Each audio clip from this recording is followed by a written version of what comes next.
ತುಂಬ ಖುಷಿ ಇದೆ. ಅದು ನಮ್ಮ ದೇವೇಗೌಡ ಸಾಹೇಬರು ಅವ್ರ ಬರ್ತ್ಡೇ ದಿನ ₹1 ಊಟ, ಮುದ್ದೆ ಊಟ ಅಂತ ನಮ್ಮ ಸರವಣ ಸರ್ ಮಾಡಿದ್ರು. ತುಂಬ ಖುಷಿ ಐತೆ. ಅಂದರೆ ದೇವೇಗೌಡ ಸರ್ ಅವರು ಬರ್ತ್ಡೇಗೆ ಬಂದು ಈ ಕಾರ್ಯಕ್ರಮಕ್ಕೆ ನಾನು ಭಾಗಿಯಾಯ್ತಿರೋದು ನಾನು ಅದೃಷ್ಟ ಅಂತ ಅನಿಸುತ್ತೆ. ಲಾಸ್ಟ್ ಟೈಮ್ ವಿಚಾರಗಳಲ್ಲಿ ಭಾಗಿಯಾಗಿದ್ದಾರೆ. ಸರವಣ ಸರ್ ಯಾವಾಗಲೂ ನಿಮ್ಮನ್ನು ಕರೀತಾರೆ. ತುಂಬ ಖುಷಿ ಆಯ್ತು. ಸರವಣ ಸರ್ ನಮ್ಮ ಕಾರ್ಯಕ್ರಮಗಳು, ರಿಯಾಲಿಟಿ ಶೋಗಳು ಯಾವಾಗಾದ್ರೂ ಅದಕ್ಕೂ ಸ್ಪಾನ್ಸರ್ ಮಾಡ್ತಾರೆ.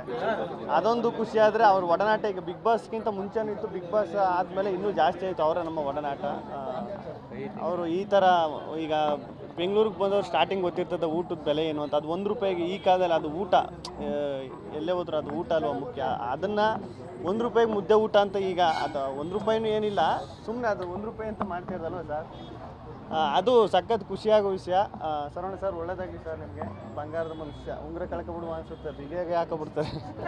ಹೇಳೋದಾಗದೆ ಊಟಕ್ಕೆ ತುಂಬ ಜನ ಕಷ್ಟಪಡ್ತಾ ಇರ್ತಾರೆ ಬೆಂಗಳೂರಲ್ಲಿ, ಸರ್ವೇ ಸಾಮಾನ್ಯ. ಅಂದರೆ ಕಮ್ಮಿ ರೇಟಲ್ಲಿ ಸಿಗಬೇಕು, ಅದು ಎಷ್ಟು ಅನುಕೂಲ ಆಗುತ್ತೆ ಅಂದರೆ ತುಂಬ ಅನುಕೂಲ ಆಯ್ತು ಸರ್. ನಾನು ಬೆಂಗಳೂರಿಗೆ ಬಂದು ಈಗ ಎಲ್ಲ, ನಾನು ಅಂತಲ್ಲ, ಈಗೆಲ್ಲ ನಿಮಗೂ ಅನುಭವ ಇರ್ತದೆ. ಅದು ಬೆಂಗಳೂರಿಗೆ ಬಂದು ಸ್ಟಾರ್ಟಿಂಗು ಊಟ ತಿಂಡಿ ವಿಚಾರ, ಮಲಗು ವಿಚಾರಕ್ಕೆ ಜಾಸ್ತಿ ಸ್ಟ್ರಗಲ್ ಮಾಡೋದು ಎಲ್ಲರೂ. ಅದು ಸಿಕ್ಕಿದಾಗ ಇನ್ನು ಅದು ತುಂಬ ಹೆಲ್ಪ್ಫುಲ್ ಆಯ್ತದೆ.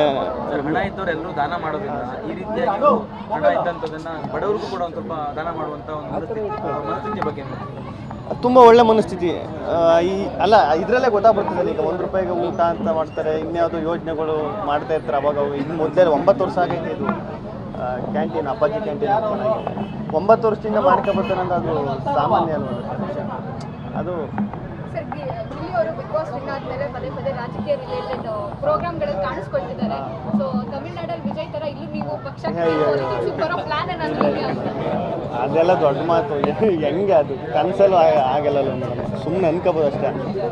ನನಗೂ ಅದು ರಾಜಕೀಯ ಅದ್ರ ಬಗ್ಗೆ ಅಷ್ಟು ಗೊತ್ತಿಲ್ಲ, ಅಷ್ಟು ಒಲವೂ ಇಲ್ಲ ಮೇಡಮ್ ಅದು ಸದ್ಯಕ್ಕೆ.